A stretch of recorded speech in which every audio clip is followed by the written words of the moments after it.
Isso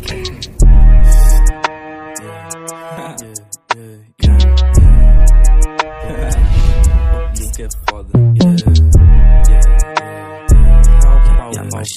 Muito prazer, eu sou seu ídolo, mais conhecido como Yamashita. Eu sou da favela e soube que cê gosta, então cola comigo, eu te mostro umas fitas. Primeiro uma história bem longa, mas calma, não faço disso, só exponho a verdade. Foda que nem o seu nome, eu se você já se dói porque cê tá errado. Bigode fininho, cabelo na régua, de óculos na cara, mandraca se mela. Com o cartão clonado do pai do boyzinho que me ataca no Insta e na frente amarela. Cê fala demais, parece frustrado, quer chamar atenção, mas é ignorado. Cê pensa em mim 24 horas do seu dia, falar que me odeia, sei que me admira.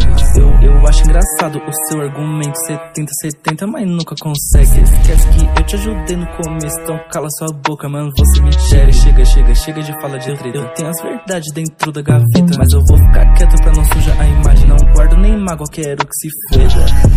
Baby, olha o balanço que eu tenho no kiss. Ele mesmo me disse que de todos os seus amigos eu sou mais estranho que existe. Eu agradeço o seu elogio, mas cê não me engana, cê quer ser minha chaura. Bitch, eu não namoro, quero ser solteira, que o pai é cachorro, vadia já sabe. Quebrei a minha cama, meu quarto é um bordel, fazendo minha grana, casa de papel. Se me olhar torto, quero que se foda. A bitch me olha e fala, gata, meu banco tá sempre lotado de grana, até compra os bagulho que antes não tinha. É que hoje nós pode fazer o que quiser, por isso esses vermes vem embaça na minha. Feita, meu feita,